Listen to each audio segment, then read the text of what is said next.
Thank you for the invitation, Dr. Biju. It's a great pleasure to be here with all of you. Thank you, Dr. Vasanthi, Professor Shastri, and our friend from the union. So it is very unique and different perspective to have union members to be part of an academic community. I had just done one 2 weeks back at Kerala University with the union, and it's nice to see them being involved, I guess, in the larger student or, academic practices. As Biju was saying, this is an invitation which was very difficult for me not to accept, because I've heard so much about Brennen. I've had a long association with Dilip here, and I know about the philosophy department here for a long time. And in a sense, I was hoping somebody would call me to this college. But it was also the fact that, I was in the midst of other things, but I was really trying my best to come here. And I'm really glad and very fortunate that I've been able to come and be with all of you today. Because, teaching philosophy and social science in India, you cannot but encounter people from Kerala. They are there everywhere because they are the most important constituency of students in social science and humanities. And many of them come from colleges like this, and they've all enriched what has been happening in Indian social science and humanities. So, a structure like this college is such an important contribution to the domain of the larger field of social science and humanities.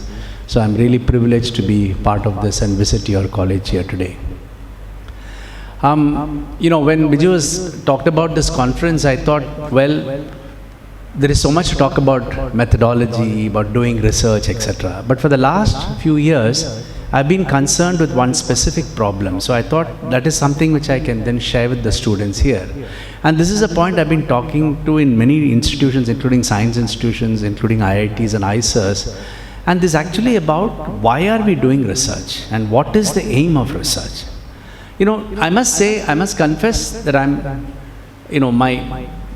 my trajectory, at least professionally, I've been within a research institute, although teaching is my most important, it's my first love, and if at all I want to describe myself as anything, I describe myself as a teacher. But it's also the fact that research has been a source of great pleasure for me, and I do what we call loosely as research. And by saying it, I want to open the question of what is it to do research. Okay, I want to think with you today on what is it to do research. But I want to start by saying it has been a great pleasurable thing. I want to do research because it's something which gives me great joy. But what is it? What is it that I mean by doing research, and why should it give me this kind of a pleasure in doing this particular act? One of the greatest struggles we have found with the many students who have been in our PhD programs and postgraduate programs has been a very simple question. Students who come in to do these programs, they come and work very hard. Some of the programs are very tough, and I'm sure all of you, even as PhD students or master's students, are, learning new things, are struggling with writing, you're struggling with understanding what these books are all about. And then you are supposed to do a research, you're supposed to write something. So we have had students who will go to the field for 3-4 years, and they have a lot of data they collect, and then they say, how am I going to write the thesis? So in fact, at some time, at the end of my, before I left NIAS, a couple of years, all I taught the students there was writing. I said, forget about teaching them disciplines. They've already taught, they've done it. How? Because their question is, what do I do with all this material? What is the meaning of writing a thesis? So I'm speaking from that perspective and from the challenge which India is facing today, particularly our communities. What is this thing to do research? Why are we doing this research? And there's one simple answer to that. So I want to begin with that. We can, complicate it as we go along. The most important principle of research, which is why it has so much value, is that research is something about originality. It's something original. You have to produce something original, something new. It is this formulation of the new. It is this focus on the idea of the new, something new. That is central to research. This is something I'm sure all of you know very well. And part of the whole question of research method is built on this idea of newness. So for example, when you write your research proposal, you write a literature review. Why do we spend so much time doing literature review? You do literature review because it is the way you detect what is new. So when in research, when I talk about saying I want to say something new, what do I mean by that? The format in research proposal is very clear. Something new is different from what has already been told to us before. So when you start your work, you just list what everybody has told you. So that's your literature review. You just list everything what others have said. Then you have to discover what is new. New is, the thing about new is you can't read about it and say it's new. So you have to discover what is new. And the way you do it, of course, is to say, all these people have said so many things. I want to tell you something which nobody has said before. Okay, it's a very simple thing. I'm not saying anything new or profound, which I'm sure all of you have thought a lot about it. But this simple prescription of what is new, that something new which nobody has said before, which is the principle of research, the originality in research, is itself so difficult. How do you say something new? And what kind of new things will you say? So a lot of research hinges on this particular question. The value for research, why the government, etc., pays so much money, whatever, not to social science but to other disciplines, is because they think there is a value in saying something new. And this is actually very interesting because it's a constant race to produce something new. So I'll give you some numbers. So today there's a lot of pressure. I mean, UGC had this rule, right? 2 papers before you submit your thesis. I heard they have removed that rule now. So when the 2-paper rule was there a few years back, every student, when you submitted, before you submit a publication, should have had 2 publications. Publications in research journals. And all of you know this whole kind of a race we have towards research journals today. This is a model which comes from the sciences. It doesn't come from the social science. And it's still a problem today in all our institutions and universities because the number of journals in the sciences far outweighs the number of journals in social science. And philosophy, we don't even have to ask. You know, and in sciences, as some of you may be science students, there are journals which come every week, every month. There are special journals which are called letters, like you'll have a journal called Physical Review, you'll also have Physical Review letters, and those letters are immediate publication because they think it's so important, new idea that we have to present it very fast. In philosophy, you send a paper, it'll come after 2 years, you know, and the journals will be so small, 3 articles per issue, etc. So it's a very different type of thing. We cannot compete with the kind of knowledge production in the sciences. So the first point about originality is this. When you say you're producing something new, what is academic research? You know, artists also create new. Every artwork, you know, the artists also suffer from this problem of newness and originality. Every artwork cannot duplicate another artwork. There has to be something new in it. Every poem you write has to be something new. It cannot duplicate what somebody else has said. So this constant struggle to find what is new is part of so many activities. In fact, I see the most important idea of creativity in restaurant menus. You know, in cafes in Bangalore, we would earlier have some idli dosa something, right? Typical, you know, what we call darshini, stand-up tiffin joints. Now you go there, they'll give you a menu. There are hotels which have some 20 types of dosa. In Coimbatore, I found one called Dosa Palace, there's 100 varieties of dosa. The pressure of doing something new, present, you know, they have Mexican dosa, Szechuan dosa, I don't know, every kind of dosa with a name. Something you have to call because it's new. And of course, the Kerala phenomena I noticed closest is biryanis. You know, earlier one biryani was okay, everybody knew what biryani was. Now today, Thalassery biryani, they'll tell me, oh, you haven't eaten Thalassery biryani? Then I go to Calicut, they say, oh, you haven't eaten Calicut biryani, you know, Trivandrum, another Trivandrum. So there is so much pressure of saying, I'm not going to do the same what others have done. So it's actually a very global cultural phenomena, this pressure of newness. But what then is academic newness? Academic newness, newness in academic work is a production of new knowledge. That is the fundamental impulse to what we do in terms of research. You have to produce new knowledge, not just new belief, not new claims, not a new dish. What is this idea of a new knowledge? So I'll give you this very troubling example, okay, troubling statistics. So we have research papers. Every research paper, you have to have set some new knowledge, okay, remember that, right? So I'm looking at science and natural science, social science, everything together. So every paper which is published, and just to give you information particularly to students, if you, very good journals accept maybe 5 to 10% of papers which are published. So if 100 papers they are received by the journal, maybe 5 to 10 papers are published. These are the top journals. And as you go down, maybe about 25 to 30% will be your acceptance rate, let's say. I'm taking the overall global average. That is, if 100 papers, research papers are sent by all of us, they will publish, let's say, 25 to 30 on a global average. Which means 100 papers have claimed they have discovered new knowledge, but the editors and the reviewers have only accepted 25-30. So let's assume that means every paper which is published has a claim to new knowledge.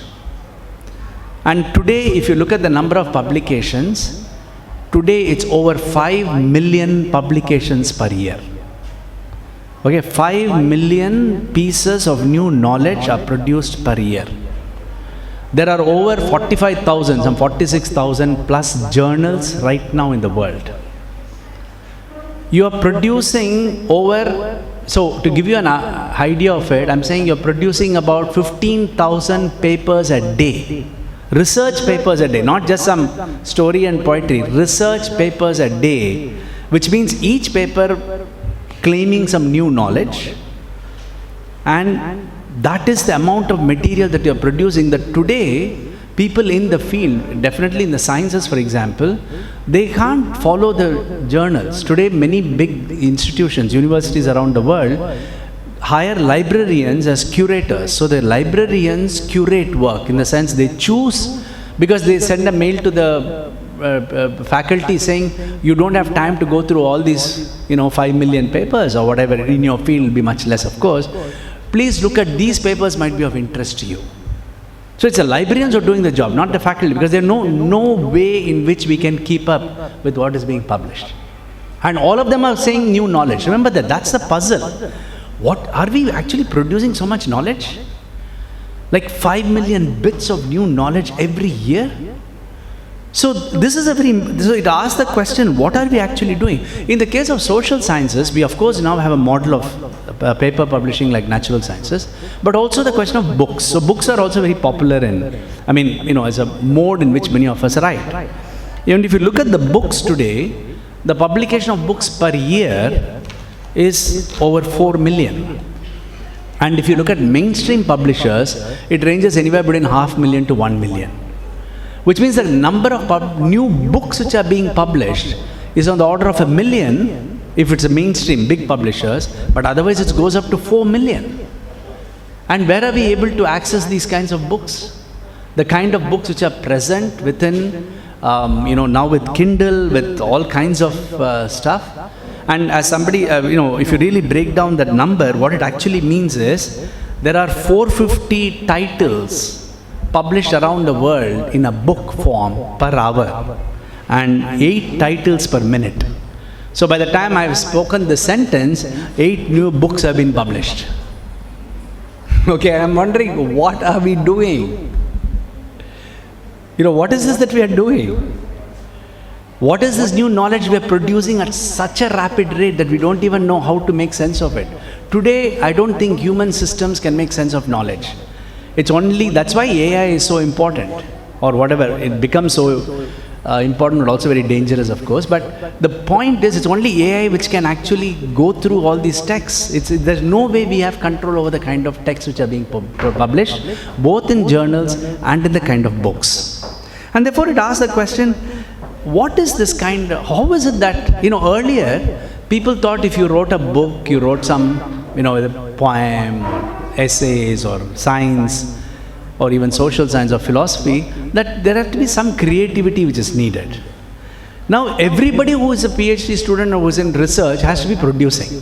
And you can't be happy with one production. Today, the competition is so much that if you don't, like in science research institutes, for example, in India, or around the world, if you don't publish 3 or 4 or 5 papers a year, you won't get you are not guaranteed of your job. So with that kind of a pressure, the kind of work we are producing, is it that we have changed the meaning of creativity? Is it, the early models of knowledge production, the first scientists, the first great artists, were all people who had leisure and time to produce stories, to produce new knowledge. Today, if all of us are supposed to do it like a factory, so has creativity become a kind of a factory? In other words, we are producing creativity as a skill, which is, which we'll have to keep writing and producing and surviving within this larger environment. So, in a sense, it raises the question. I am talking particularly with the students who are, planning to do research or in research. This is a question you're going to confront. How original should you be? What is this new thing you should say? What should your ambition be, or how can I be original? Suppose you may have, and this is a problem of the kind of pressure of reading so-called great authors. You read them, particularly in social science and humanities. The natural sciences doesn't have this problem. You read all these great authors and you say, can I ever write like them? Can I write things like what they do? And the first lesson you learn in natural sciences, forget these authors, forget this heavy presence of these people saying all this stuff. The point for you is to see what can you say about the world. Can you say something new about what you experience in the world, or your stories about the world? And in that case, there is a method for originality too. So when we talk about research method, normally it's about, evidence and theory and justification and observation and the link between them, etc. That's where the idea of methodology comes from. But I want to raise a larger question. Can you have a method to be creative? Can you have a method to be original? And anybody who is creative, particularly artists, get very angry when they hear this, For example, when the first courses were started on creative writing, the writers were very upset. They said, how can you teach creative? Because they all thought they were great writers and they had some special quality. And then you said, I'll teach you how to write novels and poems. People did get upset and say, how can you teach art? That creativity has to come. So one of the most important things which has happened in research, the idea of research, is to break this story that only some people can be creative, only some people can be original. And I believe in that too. I don't think this kind of a myth making about creativity and originality is very useful. I'm not saying that, that there are no differences in ways in which people are creative. But I'm not even saying creativity can be reduced to a skill. For me, creativity can be reduced to conditions. Variety of conditions. There is still an individual element. Some of us may do something better than some other thing.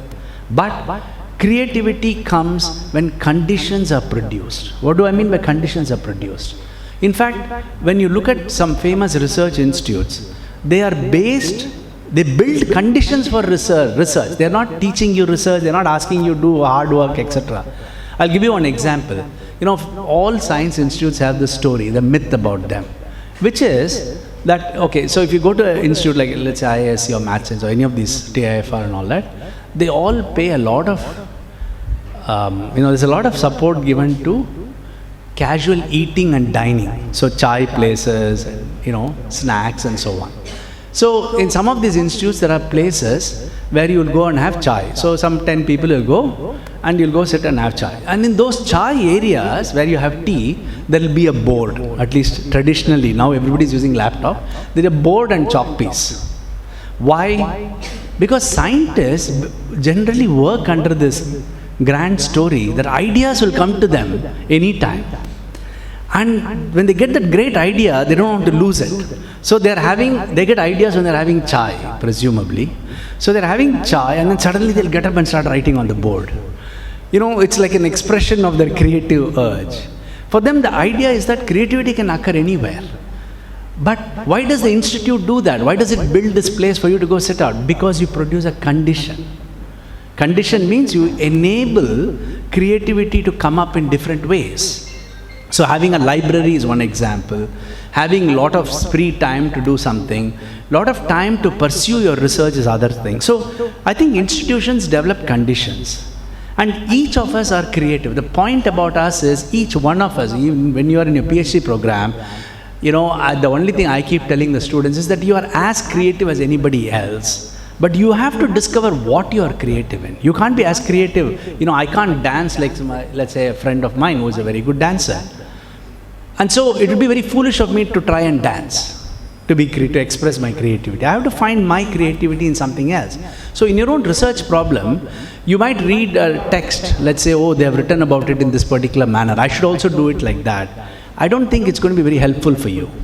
You will have to find what your source of creativity is. What is your strength of thinking new? What is creativity? Giving a new perspective, giving a new thought to something. What is your strength? And without it, I don't think a thesis is actually very good. In the sense, if you really want to make a very interesting thesis, your approach should be, I have learnt all this. Now I have to discover what I can say something new. What is my source of creativity? And where will that come from? It has to come from your strength, not following the creative impulse of somebody else. And that is a learning you have to do. That is a guidance. That is the creativity condition. And once you have that, you might say something which somebody will say, oh, that's not very interesting. It doesn't matter. It's yours. It's new. And it becomes a habit. You produce what you will. Okay? So I want to...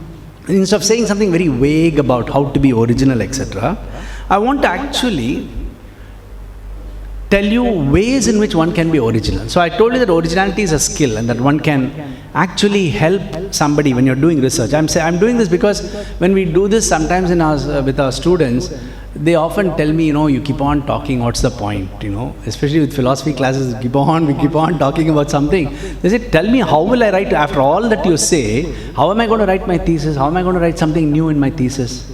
How do I discover what is new? So the first point about new is how to articulate the new. It's not just about discovering the new. How do you present your argument that it is new and that this new is important for you to read? That's all. There are only all of thesis is just about this. Your understanding of what is new, what you want to say, and secondly, that's as important, how do you present it to me so I'm convinced it's new? And I think, oh, that's an interesting idea. How do you present it? So it's got language, it's got expression, and it's also got an idea. So there have been many attempts, for example, to understand what is the nature of originality in the social sciences. So I'm going to give you some examples from how we can look at it in very specific form. So there are different ways of looking at it. In a very loose sense, before I look at that particular work, if you ask me very quickly, how can we be original? So I have some very general prescriptions, very broad prescriptions. One, you will say, if you are looking at a problem, look at it from many different perspectives. Don't look at, you may be working on a very specific problem. You may be looking at the work of, let's say, the caste dynamics in the fishermen community in Thalassery, for example. Okay, that's a specific thesis topic, you're looking at it. But the first point about it is that topic. There is a lot of newness to be discovered in the topic. The topic may be very old. Even your guide may have done it 20 years back, doesn't matter. The topic is not, 100 people may be working on it, doesn't matter. You have to discover something new in the way you see the topic. There is always something new to see in a topic. So, for you to do something new is actually very easy. What I'm trying to say with these steps is, it's not very difficult at all. To discover what is new is not difficult. How do you convince others is a more difficult question than a thesis.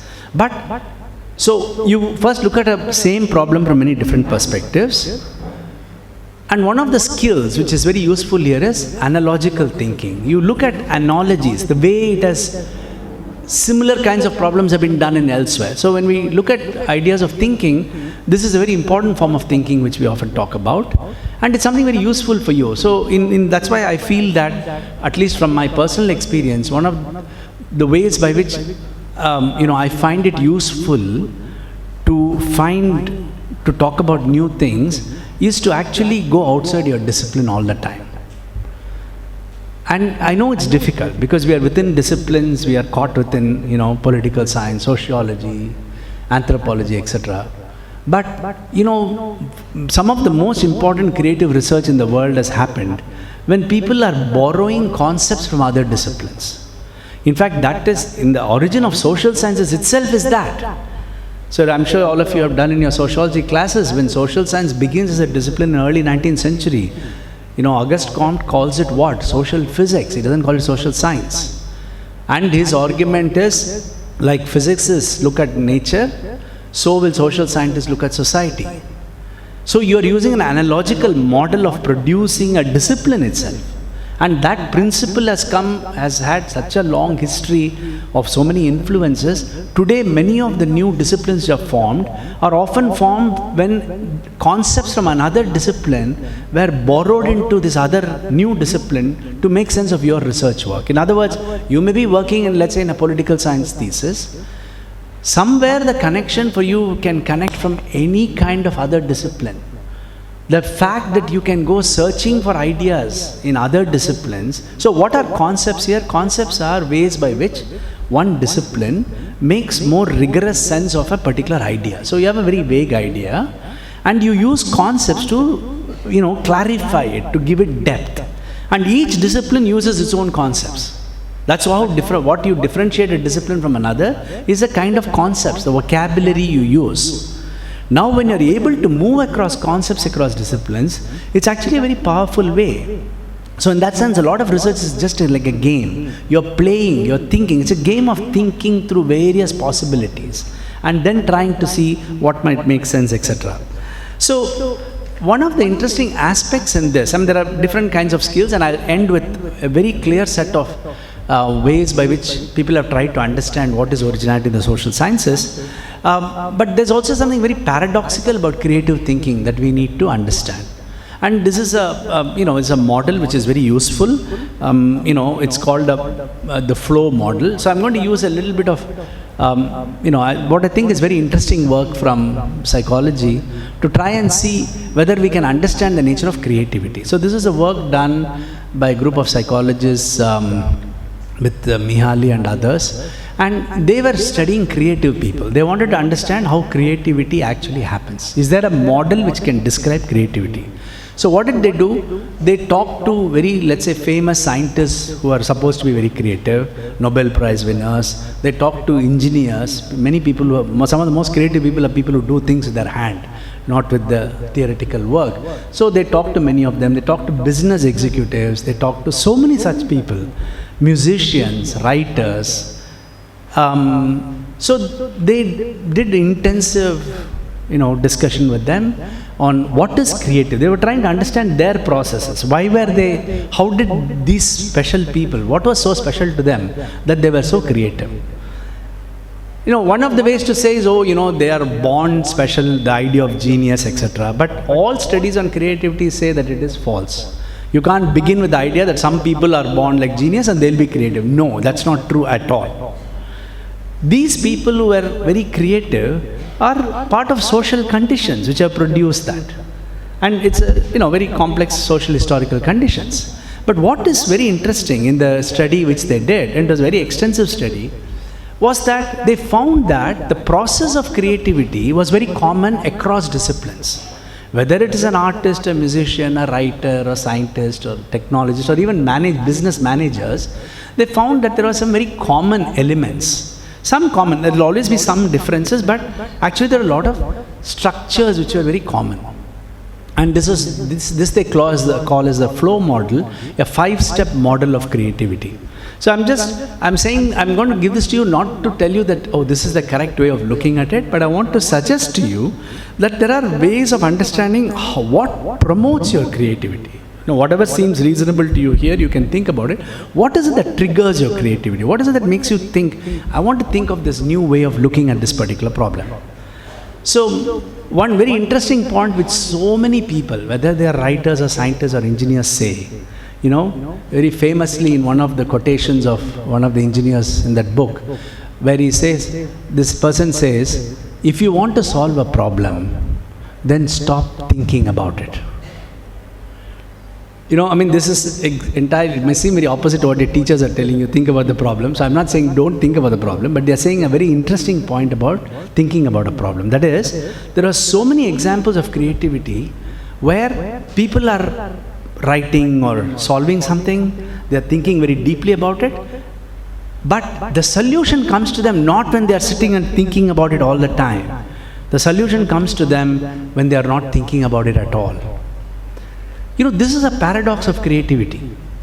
Some of the most important discoveries in science, in natural science, I'm not talking about social science, which is very vague in this sense.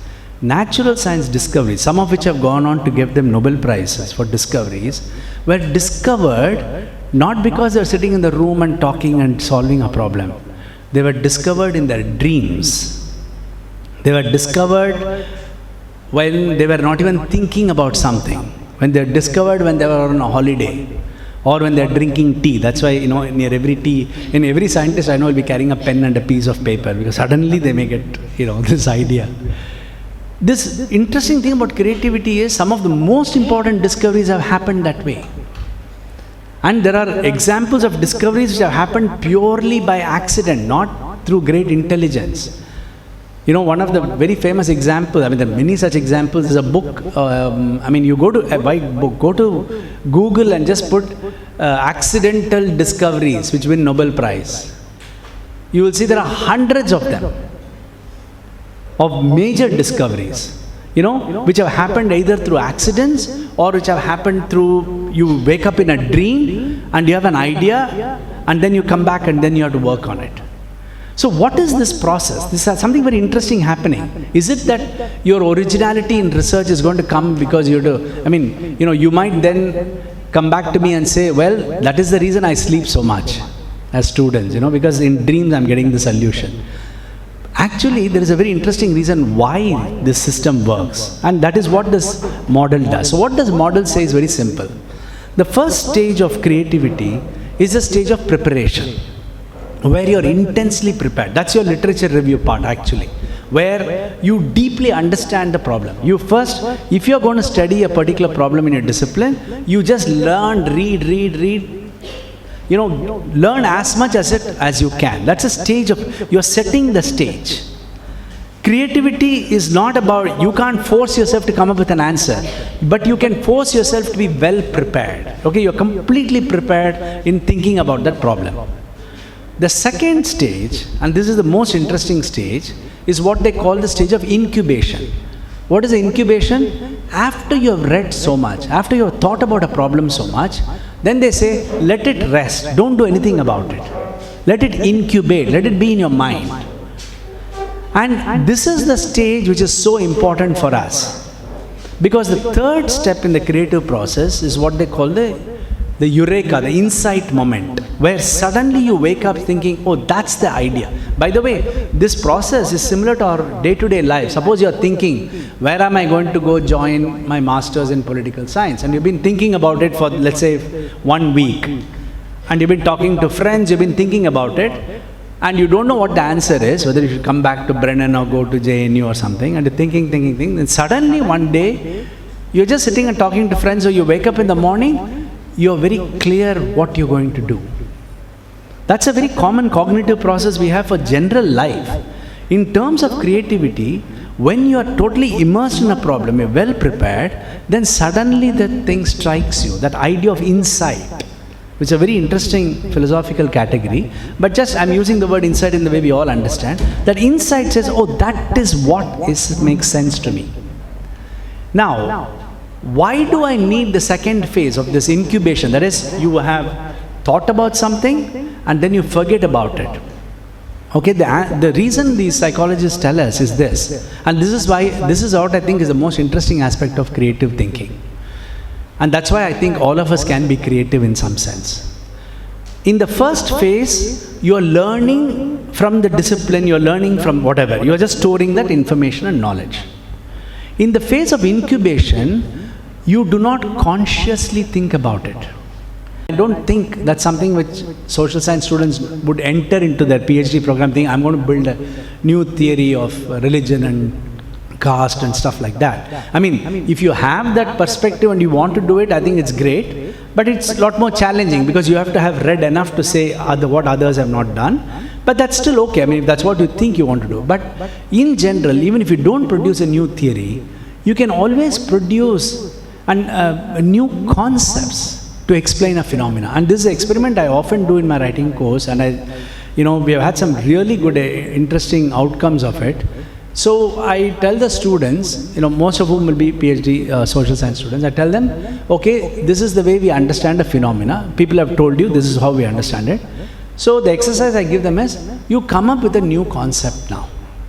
It can be absurd, I don't care if it's right or wrong. You come up with a new concept to describe the same phenomena as an exercise.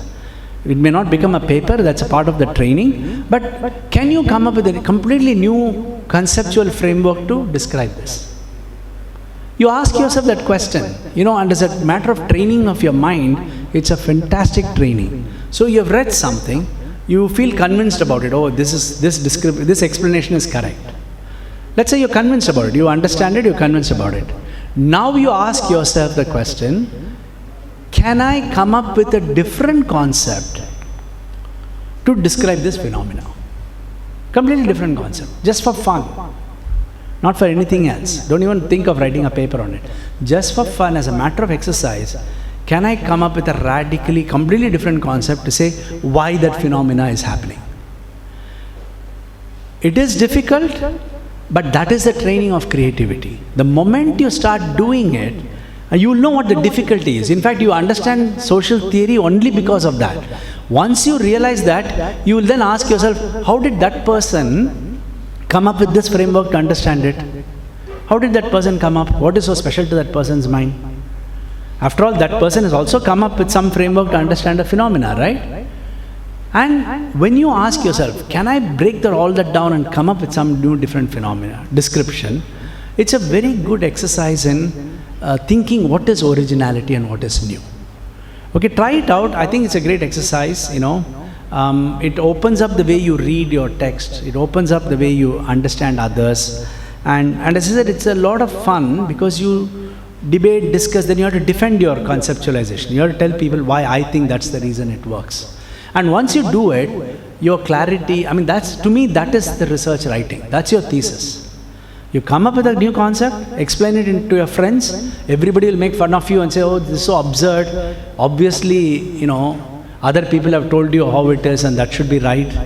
And then you come and defend it. You say, no, this is the way I want to argue for it. I'll come and defend it in front of you. That whole process is your thesis. Nothing more. Okay, so this is a very interesting exercise you can try, of course. Then there are other positions like original method, looking for original data, you searching for new data which others have not got, asking questions about what data is, etc. So in all of them, I think the point I'll end with is this. You can actually come up with these kinds of framework to make sense of it. But in all of them, what seems to be very common is this. Okay, general principles I'm saying. The general principles is, I am open to ideas. Okay, windows are open, ideas can come from any of the windows. Fine. I may not have to accept all of them. I am just ready. You're a receptor of ideas and concepts. As a researcher, I'm just talking about people who are really, entering your research field or thinking about a research field. Once I have that, you have to have the openness of mind to be able to engage with any ideas which come to your mind. Some thoughts will come. We are all doomed to be creative. We are doomed to be creative. All of us get hundreds of ideas. When I was looking at all this literature on creativity, so many people have found these great ideas from their dream. Okay, they wake up in the dream and they have these ideas and then they write a book about it and all that stuff, including, novelists and scientists and others. Then I'm asking myself, how come in all these examples, including that work done by Mihaly and others, there are no Indians, no Asians in it? We don't dream, is it? Or we don't dream great ideas? It's only these, largely they are white male and stuff. So it's only those guys who get all these ideas? What happened? We dream as much as anybody else. We have crazy dreams. Those guys, I'll give you a famous example of the benzene ring, which you would have done in school, right? So the scientist, Kekule, wakes up one day with a dream. He's trying to solve a problem of benzene, whether it's bent or, everybody says all molecules are straight, linear. And this guy is sleeping that day, daydreaming, according to his own account. He's sitting in front of the fireside in London or somewhere, he's daydreaming, and he goes off to sleep. And in the sleep, he has a dream of a snake. and the snake eating its own tail.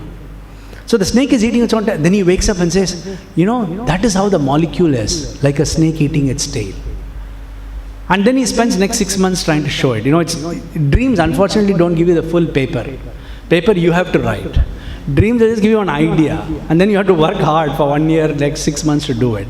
But the dream, he took the dream serious enough that he went and worked on it, and then he said, he was doing something very radical, because people, he had thought no molecule can be bent. So in his time, he's saying, all the great guys have said this is how the molecule is. But he gets his idea from a dream. He trusted his dream. I said, okay, let me try and find out if this will solve the problem. So, this is such a thing that I was really puzzled. Don't any Indian scientists and all of us get dreams at all? Like the snake eating? And, Freud says somewhere, I think, that the snake dreams are the most common among human dreams.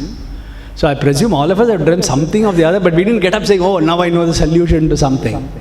The reason is because we don't take our dreams seriously, or your thoughts, your insights, your ideas which come into your mind seriously.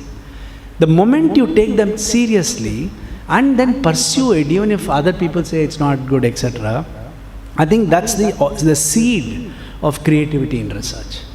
It is difficult, people might make fun of you, etc., but that is the origin of, if you are thinking of really, very different, new, and at one stage when you do it, you're not really bothered what other people are going to say.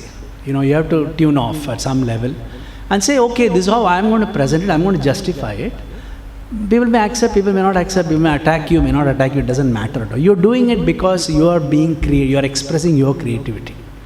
And one of the common ways, and this is the last point I'll say, is that I find, at least from my personal experience, what is very useful is this kind of openness to ideas coming from everywhere, and being open to moving away from very rigid compartmentalizations of discipline. So people today say interdisciplinarity is very important, etc. I'm not saying there's a general prescription. I'm just saying from my own experience with all this that, interdisciplinarity is very good. That, the kind of learning you get from others is really good. After all these years of teaching philosophy, some of the most interesting things I've learned about philosophy was when I did philosophy camps with children. And everybody said, don't teach philosophy for children, they'll be bored and they won't be interested. 10-year-old kids. And after teaching philosophy so long, and I do it with these kids, there's a lot of change in the way I think about philosophy. So as long as you never know what justifies where ideas come from. So these notions of interdisciplinarity, gathering ideas, being confident of your creative impulse, that I think is one of the most important methodologies in being original and creative in your own thesis work. So I hope, somewhere, some small point of it you keep thinking about. Ask yourself constantly, what is new in my work? Why am I doing this? Why am I doing it?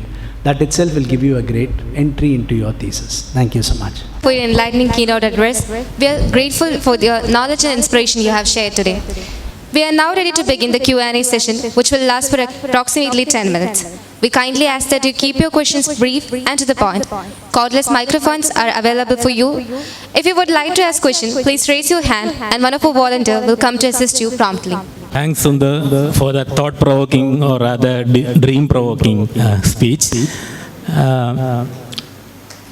When you refer to the production of conditions of creativity, I was reminded of a strange phenomenon among my colleagues here, who happen to be social scientists, researchers, and artists, writers.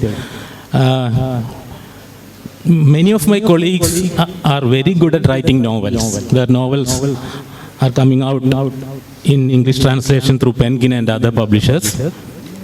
But the same colleagues are not confident enough to publish their research work in translation. So when I thought about it, the point where you ended your talk, the politics of knowledge production, in our part of the world, when we are working from within social sciences and languages, there is this inferiority complex all the time that concepts will emerge somewhere else first, and once we master the concept, we can tackle the problems behind us.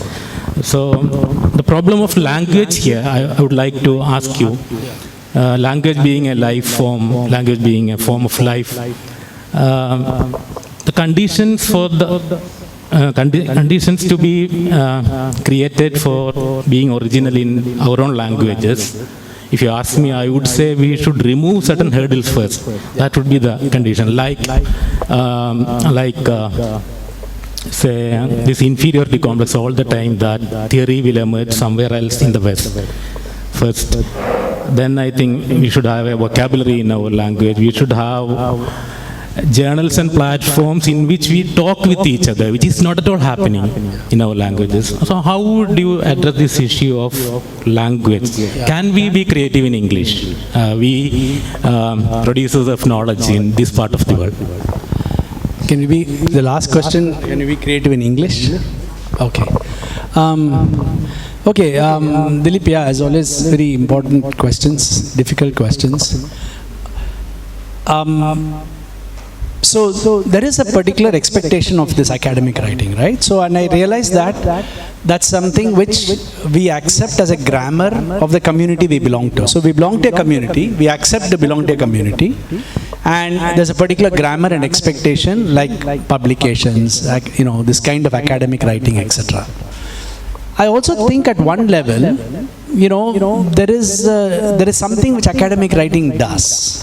So there is a function of language there which is also, very important. And that is actually the struggle to express ideas in a language. So that link between wanting to say something and finding the language to say that is often what happens in academic writing, I think, is many times you may need that kind of writing to capture it, but it is also being used too often to hide what you don't know to say. So I find academic writing a bit of a problem, even though I have indulged in it, because part of it I find that people are just not being clear and open about what they want to say in academic writing. That is, it allows you that space in which you are always qualifying and postponing what you want to say. But so on the one hand, that is a problem, and therefore in my own, just to connect to my own struggles with this, so I felt that one has to write public writing in philosophy. So particularly in philosophy, I found such a big problem, especially with what is philosophy, which Western philosophers are we going to read? Are we going to be writing like Hegel and Kant and Heidegger? Then what's going to happen? And I was very worried. I remember doing a workshop in Kerala also, in that Calicut thing, I think you're also there, when somebody said, she's an English teacher, she said, in our syllabus we have prescribed Derrida. And we ourselves don't know what that text is. And how are we supposed to teach our BA, MA students Derrida? What is it? She was like totally non-pleasure. Somebody has come in BOS and said, teach these texts. There is a terrible problem in that. I agree. I really think the question of language is more deeper than political, of course.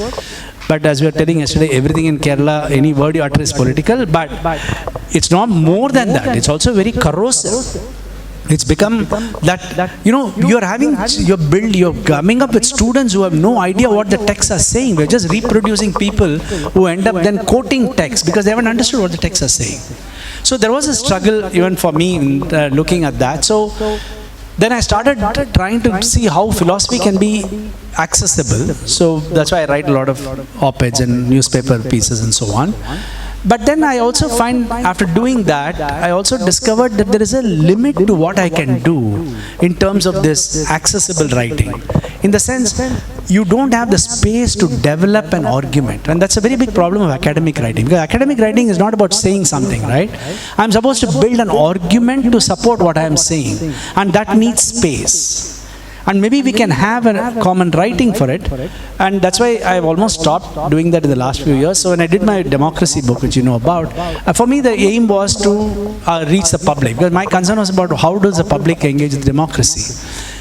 So I did struggle a lot in that because I didn't want to give in to this impulse of academic writing with references and so on, but also make it serious enough that I'm not giving my opinions about what Ambedkar is saying or what our democracy is. There had to be a far more integrated thing. I find that it is far more useful. There are a lot more people who have read those books of mine, and not just reading for that, but I'm saying engaging with it because of the access of language. And this is the larger question of academic writing vis-a-vis that. And of course, when philosophy for children, I went completely opposite. I said, it is possible to do philosophy which children of 10 years old should be able to read and understand. And it needed an exercise. I'm not saying it was easy for me, but I think for me, I'm always of the firm belief that all academic writing can be transparent, can make a point, can convince you on what they are saying without hiding behind language. So that is there. But the second point you're saying about the inferiority complex is, especially with our students also, I can see it is a big problem. And I'm just reminded when you said this, Gopal Guru and my work with him, was started with his comment about empirical Shudras and theoretical Brahmins. And I've often used that to say, he was saying that, look, the Dalits are always empirical subjects, which the non-Dalits, particularly the forward caste, theorize about them. So he called it empirical Shudra, theoretical Brahmins. I've always rephrased it as empirical Indians and theoretical Germans or theoretical Americans or French. That you need their theory to understand what we are doing. So you to study caste, you're still studying Dumont, Durkheim and Weber. And I'm like, I don't understand that process at all. So I do recognize that. And I think the only way out of this is expression of questioning what theory really constitutes without giving up on the most important aspect of theory, which is an argumentative structure, a persuasive, a rhetorical function. That should be there, but it is something which has to be able to enlighten a phenomena in some sense. Fiction does that in one sense, but I think fiction does not do the theoretical jump very often. I mean, in my own knowledge, that's a question which I've tried to question, but I'm saying fiction doesn't do the theoretical jump of moving away from particulars. So it still becomes a particular story of, let's say, an individual going through it. But does it give us the capacity to be able to understand something about the nature of human condition rather than the nature of condition of that individual person? That's, literature has always struggled with this question. I'm not saying that should be the way, but I'm saying all literature has a potential. So what are we going to do with this kind of writing? Do we need this kind of analysis of social processes or stories of social processes? So while literature is being a very important role, I still think somewhere, especially in the production of new frameworks to look at the world, like new conceptual ways of looking at the world, theory has a very important contribution. And the only way to get out of the inferiority complex is to break this hold on language. Consciously, if all of us write in the way we think we want, but we are presenting a new picture of the world, when it is as legitimate as, it's more legitimate than a text which I don't understand when I read it. But the problem is, as the larger politics of it is, we don't publish this material. I mean, that is the conditions. You need conditions. It is a big problem in Indian social science. A lot of Indian social scientists cannot publish their work in major sociology journals because it doesn't fit under the global sociology journals, right? It will say, oh, that's very specific to India, so you can't publish it. Try publishing an Indian philosophy article in general journals of philosophy, it won't happen. So, but that politics we have to work within with support from all our publishers and others, to open up a space where we are able to write this and say, we are saying something new about the world. And the final point is, I come back to teachers all the time. The only people I hold responsible are teachers. Why? I'm talking about myself also. I'm not talking about, It's teachers who tell our students what to read. If I walk into my class and I give them 4 books which is of just novels in Malayalam and say, you have to read it for this course on caste I'm teaching, they will read it. But then I give them texts which I think are very important. And the text I choose are removing them, which is defining to them what serious writing is. But what if we as teachers change what we ask them to read? Would that make a big difference? I mean, especially in social sciences, political, what kind of texts are you giving them to read? We are the ones who are promoting this is the idea of theory, and read, MacTaggart, read Charles Taylor, etc. And then they read it and then they're asking, oh, I can't, what is all this stuff and I can't write like that, etc. What if we break all that and give them, I know there are constraints of syllabus, etc. But still in terms of teaching, I really think the questions of what we get them to read opens up that space, probably, But it's a very difficult problem.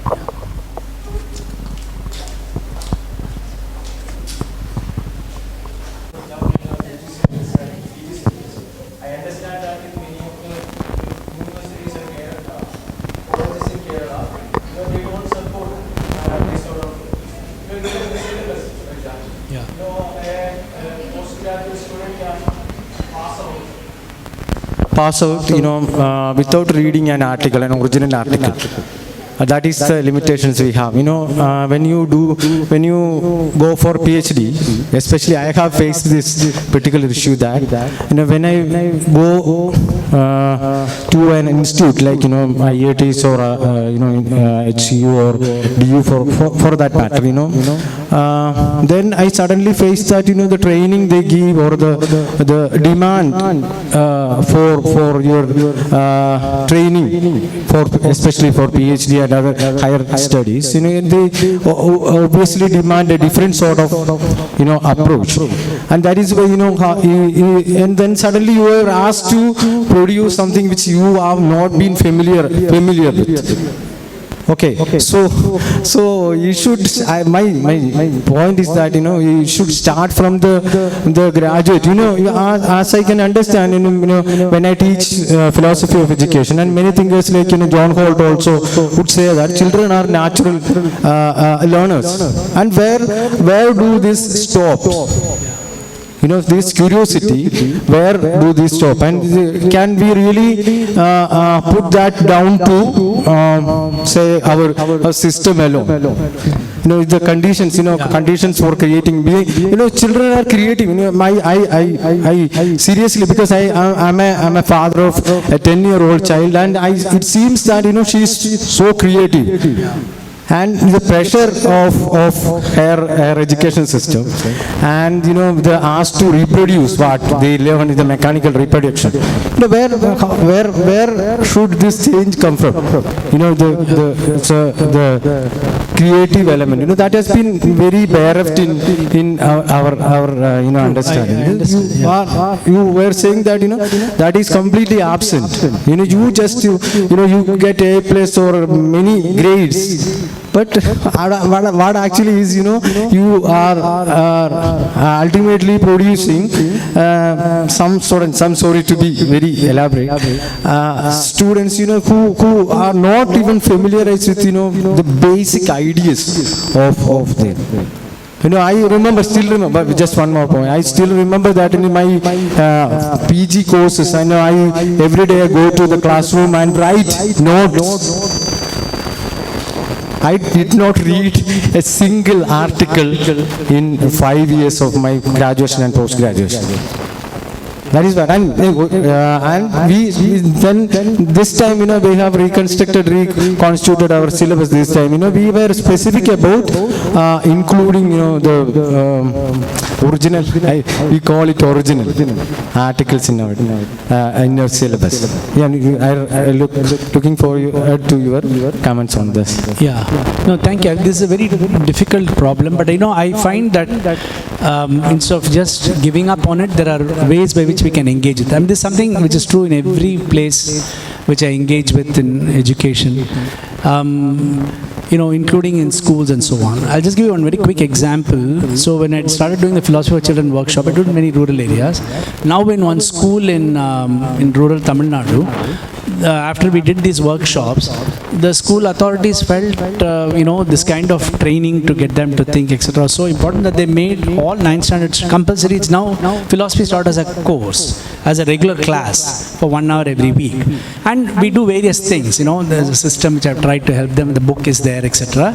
But it's so different from the other classes, where actually the class is completely different. So I make them into groups of people, and they have to defend their positions, they talk about it, they can ask the teacher, no, I don't understand, or this is what I think. All that are allowed in that class. But I often tell them that you do this training not because you're going to do philosophy, because in your physics and maths and Tamil class you'll go do it. So and I have found this is a small village, 40 kilometers away from Salem, first generation in a village, and there are some 2,000 students there, and they are doing it so well. And when I look at it, their teachers are interested, their capacities are present. So what I'm trying to say is, this is also a very interesting thing about creativity. Creativity best comes under constraints. I am a firm believer in that. In fact, we are all creative because we are responding to constraints. You know, it's like writing something under a deadline. You know, most of us who write, we write only under a deadline. You tell me you need it by December 31st, only then I'll write it. Otherwise, I won't finish it by that time. Constraints are very important. Constraints allow you to respond to situation in very creative ways. So I'm looking at the syllabus as a constraint. Okay? I'm then asking, given these constraints in the way our schools are, what am I going to do within it? Definitely, it comes back to teachers. And I'm telling you, really, to me, that's why they're the most important constituents of a society. It's in your hand, as you know very well, whether your students are going to read the same text in 10 different ways. They can give us whatever syllabus they want, I don't care. But give me that text and I'll make them think of it in 5 different ways. That's my task as a teacher. And my task as a teacher is not to read that text or even to some extent, okay, you read it and you will understand it. No. In fact, when I started the master's course in the Manipal Center, the first course for MA was reading and writing. So 6 months, that first semester, I said, unless you do a reading writing course, and all these kids came thinking, we're going to do some philosophy, etc. And I said, no, I don't want you to read some books and think you have read them. So I want to do what is reading with you. And all theories of reading and practices and experiments of reading. So I'm saying I'm not using that as an example, I'm saying even in our schools and colleges with the syllabus and constraints, as teachers we have enough of influence on students, enough space in the classroom to be able to discover ways of making the children creative. So I'm not putting back the burden on you. What I'm saying is, it's a tough task. I wish we didn't have to do that. Right? And I wish our systems were much better. But it's still possible. And I think within a classroom, how we are able to make students read whatever they have to read in different ways, how we teach them the skills of reading and thinking, to me that seems to be the fundamental processes. Once we do that, we have put the seed in them. And along with that seed, I'm putting the seed of being creative. That wanting to be creative, that I'm going to do something, I'm going to think about something in context. I'm just saying for the PhD students, why they're doing PhD, what is the new thing they're looking. So you put those seeds in them, that they keep asking themselves, why are you repeating what I'm saying? It's so old. Tell me a new way of looking at this problem. And I keep challenging them in the class. It's not that there is a new way. Maybe we'll never find out. Doesn't matter. As a practice of thinking, I'm saying, okay, this is what, M. and Srinivas and Weber have said about custom. Now, I want you to dispute. I don't care. I don't believe in it. You come up with a theory. So we have discussions on it. Everybody will say all kinds of stupid things. Doesn't matter. So those kinds of pedagogical processes are our hope. No, we don't, not these texts, not the syllabus, not the constraints, which are a very big problem. I'm not at all negating it. But we can discover that notion of, because the student population, I think, is the most, I'm only optimistic only because of them. And I really mean it. I'm not trying to be nice, but when I come to Kerala, that's the only big difference I see. You don't get students like this in Karnataka. It's a very, very, very interesting thing. I am trying to figure this out. What is it about these students in many of the places I go to? So I think there is hope. But there is a thing, and I think what Dilip was saying about language plays such an important role. We need to figure out how to engage with that larger question. Thank you. For your insight speech on the creativity. And the one small doubt that I have is, usually in the academic setups, so there will be guide and the students. So mostly we could not able to follow the intentions or our dream. Usually we could not able to follow our intentions. According to our intentions, we cannot go for our research. So the guide will have some idea, and mostly we have to follow that. So how to come up, or how to break that barrier? So that is the one question, because you already said that to become more creative, we have to follow our dream, or we have to follow our internal thoughts. So that is one question. And the second question is being the Faculty of Science. So I heard that earlier we have the science and philosophy is very close. There is no much difference. And even some of the scientists were philosophers as well. So now in the current scenario, these two are in different tracks. The philosophy and science are going in different tracks, and accordingly there is some difference in the progress of science as well. Because now the science is mostly technology oriented, and there is no theories are not coming up for the I think almost a century. So I think some big breakthrough has come in the beginning of the 20th century. So after that there is no much breakthrough also. So is there is any way to go back to our the previous way, that is science and the philosophy going to very close, so that the people will think independently and some new theory, some breakthrough may also come back? Yeah, okay. Very quickly, there are two big questions. Let me start with the second one, so I'll make it very brief. You're right. I mean, science is a part of what was seen as a tradition of philosophy.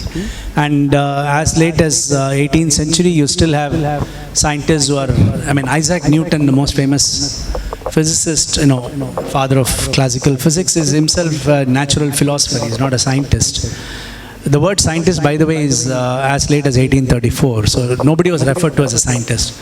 And even in Newton's famous book, the most important book of classical physics, the Newton's Principia Mathematica, the methods he uses the word method. And he says there are 4 rules of philosophical method. And those are philosophical rules. He doesn't talk anywhere of scientific rules and so on. So it's an interesting text to read. You can see it's a very nice book. But post-Newton, for various reasons, the split happens, including empiricism and so on.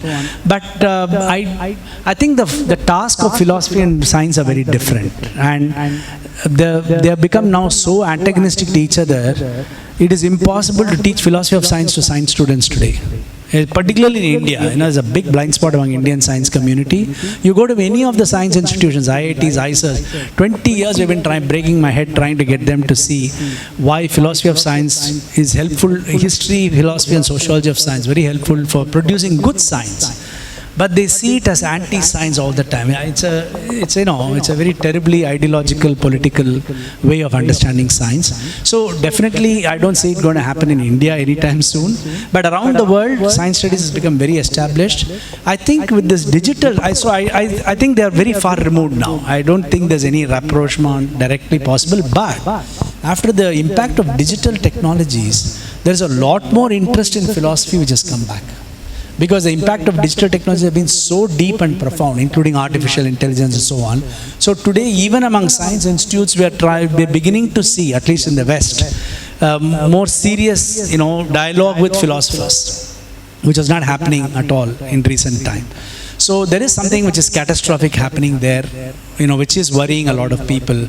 And they need different perspectives, what they think as a philosophical perspective to help. I don't know. So that is one thing. The second point, of course, about your guide, what the guides do. And you're very right. As I said, creativity functions under constraints. And a very important point of academic... See, for example, your guide can say what they want, let us say, or if you have a student, the guide might say something and the student might... Let's say writes a novel. Is the student going to ask the guide, should I publish the novel? What I'm saying is, the creative impulse is different from what the guide is going to say. Guide can say whatever you want, you publish a novel. But with your paper, you cannot publish because you want the guide's thing to be there. So this is where I'm making a distinction between just creative writing and academic writing. In academic writing, what you have to do is, you have to build a rhetoric, you have to build a persuasive, you have to persuade somebody that what you're saying is meaningful. And the best training of it is your guide. If you have to persuade your new results to the whole world in your publication, before that, if you can't persuade your guide, then how do we think you're going to persuade all the journals and the editors? So there is a skill, and that's where the real question of academic thing comes in. How am I going to persuade you? Suppose I have a new idea, and my guide says, no, do that. I go to the guide and say, no, this is a very new idea. And the guide says, no, I think it's very stupid. But if I find a way to persuade her, I have already done the first job of writing a paper. Because when I write a paper, I'm going to persuade two referees who are sitting who are very antagonistic to me, who want to reject me actually. Referees read paper first to reject, then only to accept. So if I can convince a guide, it's a great training to convince a reviewer. So I agree, there are some guides who won't let you do it. I feel sorry about that. That is a point which we cannot do anything with. But in general, that space, and I also tell this to some students when they come to me, there are examples where the guide said, no, you have to do it. I'm saying, forget the guide, because that's just a thesis you want to get. But if you have trained your mind to keep asking this question, the day you finish your PhD and get a job, go do that work. the point is not about what we do, but about training to be creative. And the training to be creative has to be constant, and it will only work when people are against you. Because that's when you will strengthen the way you convince others. So I think it's a process always. With all these constraints, it's possible, but nothing can stop them thinking about the new way of looking at it. No guide can stop us.